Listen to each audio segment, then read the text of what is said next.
Guys, మీరు చూస్తున్నారు RK career point YouTube channel. Friends, ఈ వీడియోలో ఈనాటి ప్రముఖ దినపత్రికల్లో వచ్చినటువంటి ముఖ్యమైన ఉద్యోగ వార్తలు అండ్ అలాగే ఇంపార్టెంట్ కరెంట్ అఫైర్స్ అప్డేట్స్ ఉన్నాయి. చాలా ఇంపార్టెంట్ కరెంట్ అఫైర్స్ అయితే ఉన్నాయండి. వీడియోని చివరి వరకు చూడండి, కాస్త లెంతీగానే ఉంటుంది. అండ్ చూస్తున్న వాళ్ళు మీకు కరెంట్ అఫైర్ టెస్ట్లు కనుక ప్రాక్టీస్ చేయాలన్నట్లయితే మన యొక్క వెబ్సైట్లో డైలీ కండక్ట్ చేయడం జరుగుతుంది. ఫ్రీగా మీరు ప్రాక్టీస్ అయితే చేసుకోవచ్చు. కావాలనుకున్న వారు డిస్క్రిప్షన్లో లింక్స్ ఉంటాయి, క్లిక్ చేసి మీరు డైలీ ఫ్రీగా కరెంట్ అఫైర్స్ టెస్ట్లు అలాగే జనరల్ నాలెడ్జ్ టెస్ట్లు కూడా ప్రాక్టీస్ చేసుకునే అవకాశం అయితే ఉంటుంది. ఇక లేట్ చేయకుండా ముందుగా జాబ్ న్యూస్ని అయితే చూద్దాము. అలాగే కొన్ని నోటిఫికేషన్లకు సంబంధించిన డీటెయిల్స్ కూడా ఉన్నాయి. వీడియోని చివరి వరకు చూడండి తప్పకుండా. ఆర్టీసీ నుంచి ఒక జాబ్ న్యూస్కి సంబంధించి అప్డేట్ అయితే ఉంది. వివరాలు చూద్దాము. 5 ఏళ్ళు 10,000 ఖాళీలు. ఆర్టీసీలో ఏటా దాదాపు 2,000 మంది పదవీ విరమణ. ప్రభుత్వం దృష్టికి తీసుకువెళ్లిన యాజమాన్యము. వివరాలు చూద్దాము. తెలంగాణ ఆర్టీసీలో వచ్చే 5 ఏళ్లలో 10,000 ఖాళీలు ఏర్పడనున్నాయి.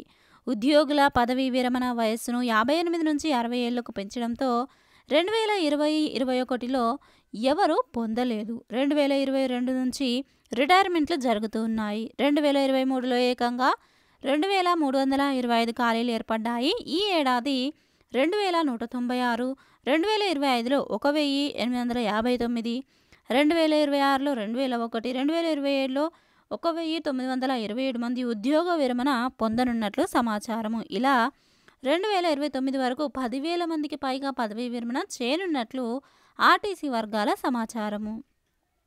మరోవైపు ఎమ్మెల్యేలు, ఎంపీల వినతుల మేరకు గ్రామాలకు అదనపు బస్సులు నడపాలని రవాణా శాఖ సూచించింది. ఇందుకు అదనపు ఉద్యోగులు అవసరమవుతారు.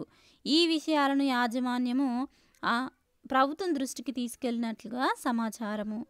అయితే ఆర్టీసీలో చాలా ఏళ్లుగా నియామకాలు లేకపోవడంతో దాదాపు 11,000 వరకు ఖాళీలు ఉన్నాయి. 3,035 ఉద్యోగాల భర్తీకి ప్రతిపాదనలు పంపగా ప్రభుత్వము 3 వారాల క్రితమే ఆమోదం తెలిపింది.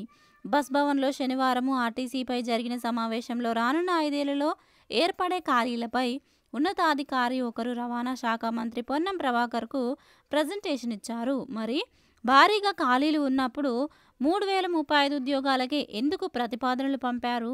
జాబ్ క్యాలెండర్ విషయంలో ప్రభుత్వం స్పష్టంగా ఉంది. ఎన్ని ఉద్యోగాలు భర్తీ చేయాలో పరిశీలించి మళ్ళీ ప్రతిపాదనలు పంపాలి అని మంత్రి సూచించినట్లు సమాచారము.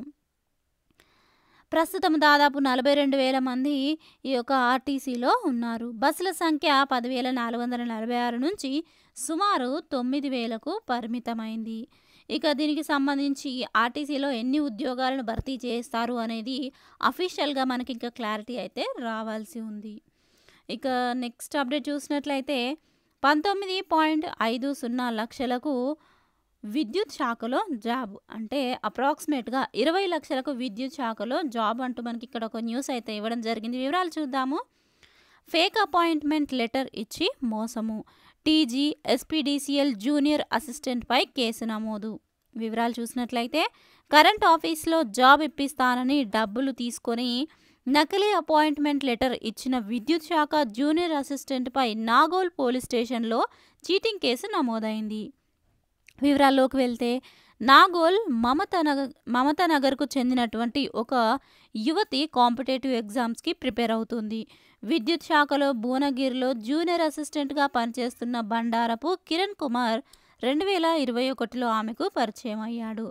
తనకు కూడా జూనియర్ అసిస్టెంట్ ఉద్యోగం ఇప్పిస్తానని 2021 నుంచి 2024 వరకు విడతల వారీగా 19.50 లక్షలు, అంటే 19.5 లక్షల వరకు తీసుకున్నాడు. ఆపై ఉద్యోగం ఇప్పించకుండా కాలయాపన చేస్తుండడంతో ఇటీవల యువతి నిలదీసింది. దీంతో అతను అపాయింట్మెంట్ లెటర్ తీసుకొచ్చి ఇవ్వగా అది ఫేక్ అని తేలడంతో డబ్బులు తిరిగి ఇవ్వాలని మరోసారి గట్టిగా అడిగింది. ఈ విషయంలో పెద్దవాళ్ళు జోక్యం చేసుకోవడంతో 6 నెలల్లో డబ్బులు ఇస్తానని అంగీకరించారు. 6 నెలలైనా కూడా డబ్బులు ఇవ్వకపోవడంతో నాగోల్ పోలీస్ స్టేషన్లో యువతి ఫిర్యాదు చేసింది. కిరణ్ కుమార్పై పలు సెక్షన్ల క్రింద కేసు నమోదు చేసిన పోలీసులు దర్యాప్తును చేపట్టారు. ఇలాంటి న్యూస్ని నిన్న మనకు జాబ్ న్యూస్లో మీకు చెప్పడం జరిగింది. మీకు ప్రభుత్వ ఉద్యోగాలు ఇప్పిస్తాము అంటూ డబ్బులు తీసుకొని మోసం చేసినటువంటి వైనము. ఇలా ఎవరైనా మిమ్మల్ని సంప్రదించి మీకు ఉద్యోగాలు ఇప్పిస్తాము, డబ్బులు ఇవ్వండి అంటూ సంప్రదించినట్లయితే నమ్మవద్దు. మీరు మోసపోకుండా ఇలాంటి న్యూస్‌లను చూసి మీరు మేల్కొలవాలి అనేటువంటి ఒక ఉద్దేశంతోనే మీకు ఇలాంటి న్యూస్‌లు అయితే అందించడం జరుగుతుంది. ఎవరైనా ఇలాంటి వారు మీ దృష్టికి వచ్చినట్లయితే తప్పకుండా మీ దగ్గరలోని పోలీస్ శాఖ అధికారులకు తెలియజేయండి. ఇక నెక్స్ట్ అప్డేట్ చూసినట్లయితే మహిళా సంక్షేమ శాఖ సీడీపీఓ పరీక్ష రద్దుపై ఆందోళన. అంగన్వాడీలకు సంబంధించి సీడీపీఓ పోస్టులకు నిర్వహించినటువంటి పరీక్షను రద్దు చేయడంపై తీవ్ర అభ్యంతరాలు వ్యక్తమవుతున్నాయి.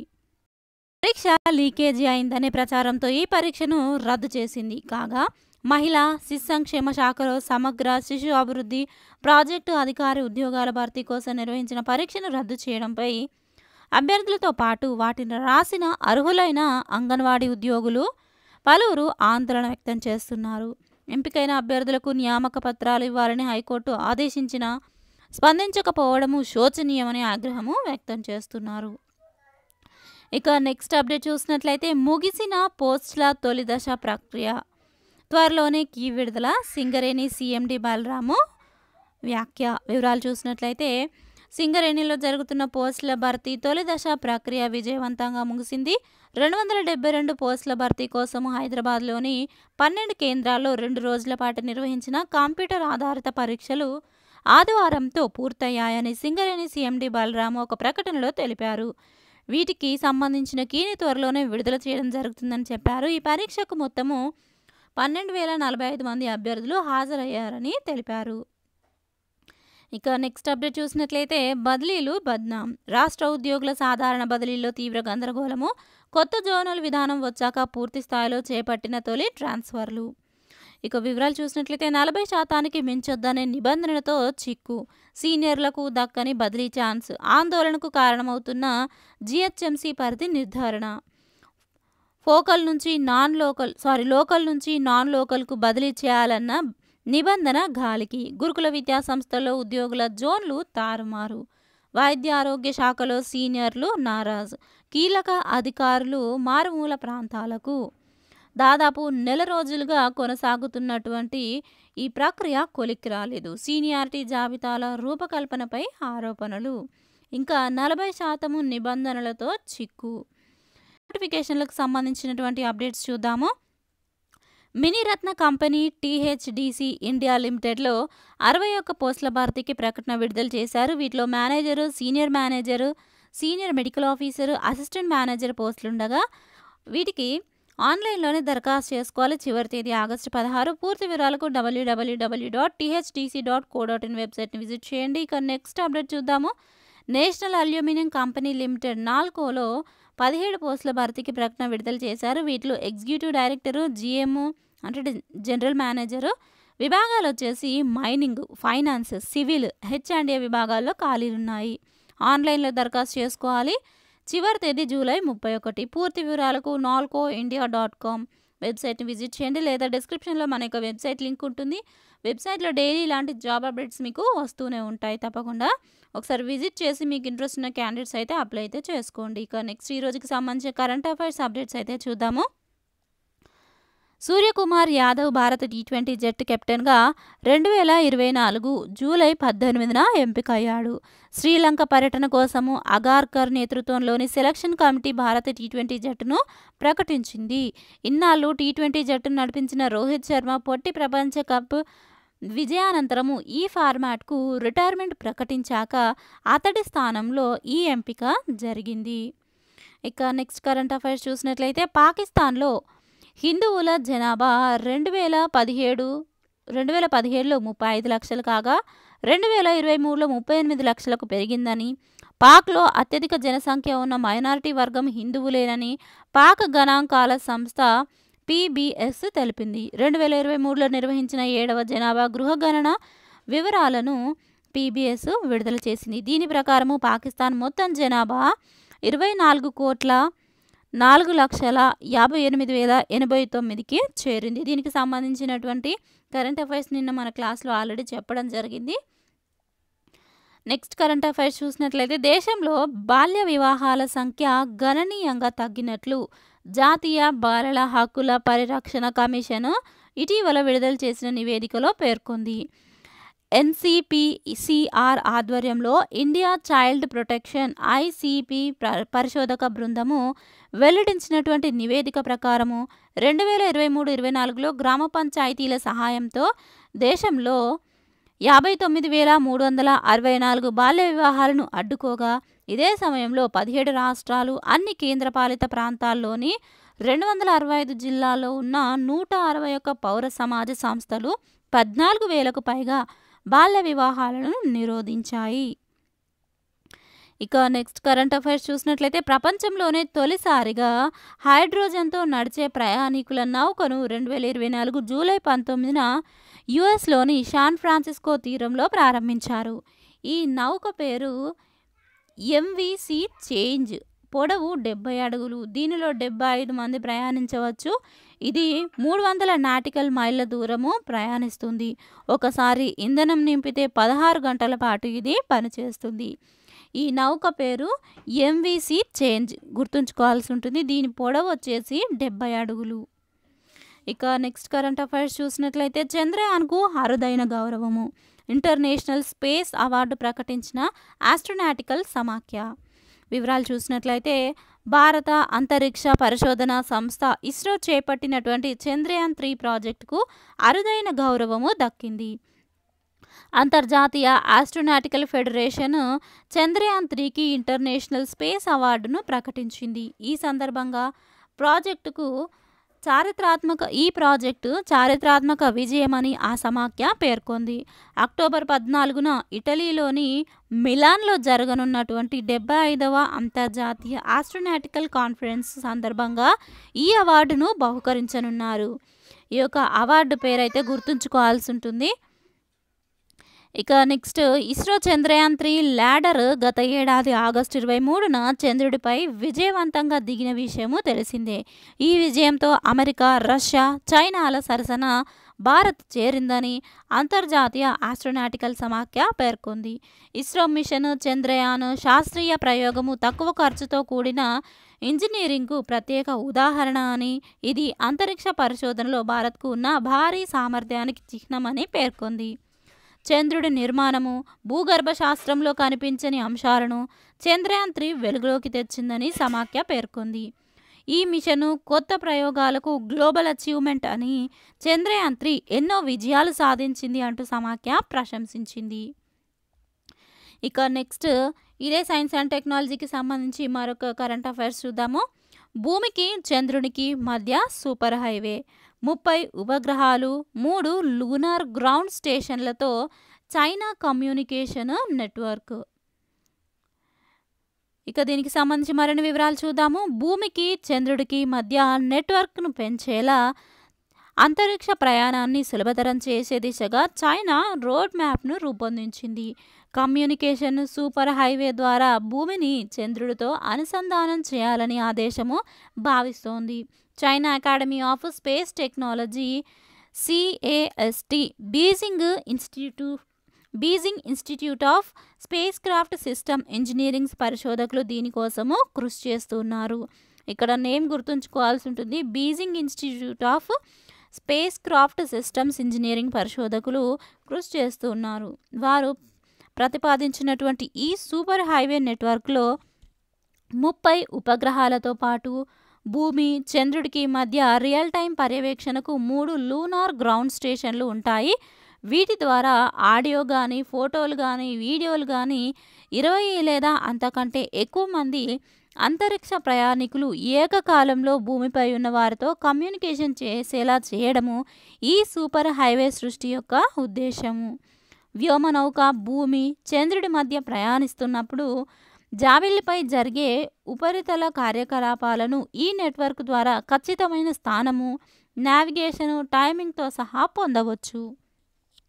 భూమికి చంద్రుడికి మధ్య ఉన్న సిస్ లూనార్ స్పేస్లో చిన్నగా 1 మీటర్ పరిమాణంలో ఉండే కదిలే లక్ష్యాలను కూడా ఈ నెట్వర్క్ పర్యవేక్షించగలదని ఈ ఏడాది జూన్లో వెలువడిన చైనీస్ స్పేస్ అండ్ టెక్నాలజీ జర్నల్లో పరిశోధకులు వెల్లడించారు.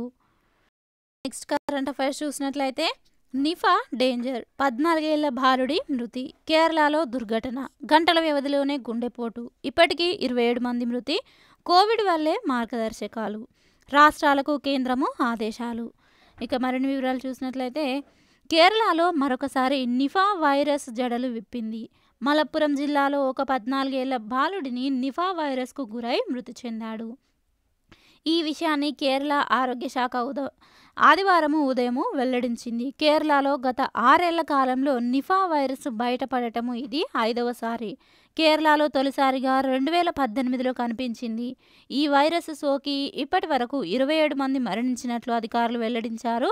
మలప్పురం జిల్లా పాండిక్కాడ్లో నివసిస్తున్న ఓ బాలుడు ఆరోగ్య సమస్యతో కోజికోడ్లోని ఒక ప్రైవేట్ ఆసుపత్రికి రాగా వైద్యులు పరీక్షలు నిర్వహించి నిఫా వైరస్ ఉన్నట్లు తేల్చారు.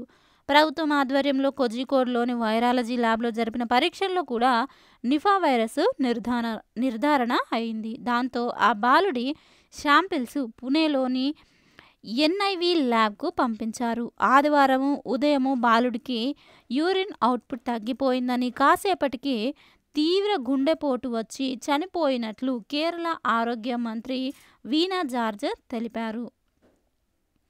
వైరస్ సోకిన కొన్ని గంటలకే ఈ ప్రమాదం అయితే సంభవిస్తుంది అన్నట్లుగా ఇక్కడ తెలియజేశారు. మరిన్ని వివరాలు చూద్దాము. 14 ఏళ్ల వయసున్న ఈ బాలుడికి వైరస్ సోకినట్లు శనివారం వెలుగులోకి రాగా సోకిన కొన్ని గంటలకే బాలుడు చనిపోయాడు.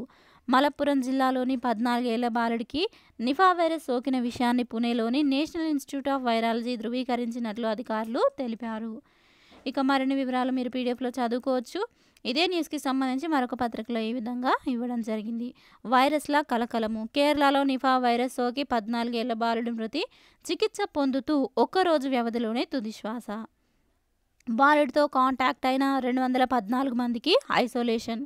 గుజరాత్లో చాందీపురా వైరస్కు 16 మంది బలి, కొత్తగా 50 కేసులు నమోదు. అప్రమత్తంగా ఉండాలని వైద్య నిపుణుల సూచనలు. కేరళలో నిఫా వైరస్ సోకిన 14 ఏళ్ల బాలుడి మృతి చెందినట్లు రాష్ట్ర వైద్య ఆరోగ్య శాఖ మంత్రి వీణా జార్జ్ ఆదివారం వెల్లడించారు. ఇతనితో కాంటాక్ట్లో ఉన్నటువంటి 214 మంది ఐసోలేషన్లో ఉన్నట్లుగా వీరు వెల్లడించారు. ఇక నెక్స్ట్ కరెంట్ అఫైర్స్ చూసినట్లయితే రాహుల్కి ఉమెన్ చాందీ అవార్డు. దివంగత కేరళ ముఖ్యమంత్రి, కాంగ్రెస్ పార్టీ సీనియర్ నేత ఉమెన్ చాందీ పబ్లిక్ సర్వెంట్ మొట్టమొదటి అవార్డుకు కాంగ్రెస్ అగ్రనేత రాహుల్ గాంధీ ఎంపికయ్యారు. అవార్డు క్రింద రాహుల్కు ₹1,00,000 నగదుతో పాటు ప్రముఖ సినీ నిర్మాత నెమెం పుష్పరాజ్ రూపొందించిన శిల్పాన్ని అందజేస్తారు. భారత్ జోడో యాత్ర ద్వారా ప్రజల కష్టాలను విని వాటికి పరిష్కారాలు కనుగొన్న జాతీయ నేత రాహుల్ గాంధీ అని ఎంపిక కమిటీ పేర్కొంది. కాంగ్రెస్ ఎంపీ శశి థరూర్ సారథ్యంలోని ఈ కమిటీ ఈ అవార్డుకు ఎంపిక చేస్తుంది. 3 రోజుల క్రితమే ఉమెన్ చాందీ 3వ వర్ధంతి జరిగింది. ఇక నెక్స్ట్ కరెంట్ అఫైర్స్ చూసినట్లయితే వరుసగా 7వసారి ఆర్థిక మంత్రిగా నిర్మలా సీతారామన్ మరొక ఘనత. వివరాలు చూద్దాము. Morarji Desai record break. సంఖ్యాపరంగా అత్యధిక బడ్జెట్లు ప్రవేశపెట్టిన రికార్డు మొరార్జీ దేశాయ్ పేరిట ఉంది. ప్రధానమంత్రి జవహర్లాల్ నెహ్రూ, లాల్ బహదూర్ శాస్త్రి హయాంలో ఆర్థిక మంత్రిగా ఆయన మొత్తము 10 బడ్జెట్లు సమర్పించారు. 1959 ఫిబ్రవరి 28న ఆయన తొలి బడ్జెట్ ప్రవేశపెట్టారు. తర్వాత 2 ఏళ్లు పూర్తి స్థాయి బడ్జెట్లు తీసుకొచ్చారు. 1962లో మధ్యంతర బడ్జెట్, ఆ తర్వాత 2 ఏళ్లు పూర్తి బడ్జెట్, మళ్ళీ 1967లో మరోసారి మధ్యంతర బడ్జెట్, అనంతరము 3 ఏళ్లు పూర్తి స్థాయి బడ్జెట్లు తీసుకువచ్చారు. ఇక ఈసారి బడ్జెట్కు సంబంధించినటువంటి విశేషాలకు సంబంధించిన క్లియర్ కట్ డీటెయిల్స్ మీరు యొక్క పీడిఎఫ్లో చదువుకోవచ్చు. ఇంట్రెస్ట్ ఉన్న క్యాండిడేట్స్ ఒకసారి డౌన్లోడ్ చేసుకొని చదివే ప్రయత్నం అయితే చేయండి. ఇక ఇదే బడ్జెట్కి సంబంధించి మరొక కరెంట్ అఫైర్స్ అప్డేట్స్ చూద్దాము. నేటి నుంచి పార్లమెంటు సమావేశాలు.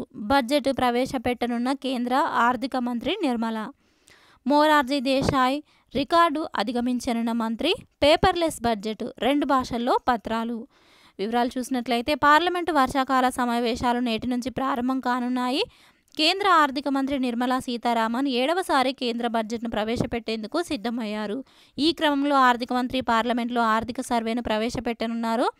మరుసటి రోజు ఆమె మోదీ 3.0 మొదటి బడ్జెట్ను సమర్పిస్తారు. దీంతో సీతారామన్ పేరిట వరుసగా 7 బడ్జెట్లు సమర్పించిన రికార్డు నమోదు కానుంది. ఇప్పటి వరకు ఈ రికార్డు మొరార్జీ దేశాయ్ పేరిట ఉంది. ఆ రికార్డును బ్రేక్ చేసి నిర్మలా సీతారామన్ అయితే రికార్డుకి ఎక్కనున్నారు. ఇక నెక్స్ట్ లోటు బడ్జెట్కి సంబంధించినటువంటి డీటెయిల్స్ అయితే మనకి ఇక్కడ ఇవ్వడం జరిగింది. ఒకసారి చూద్దాము.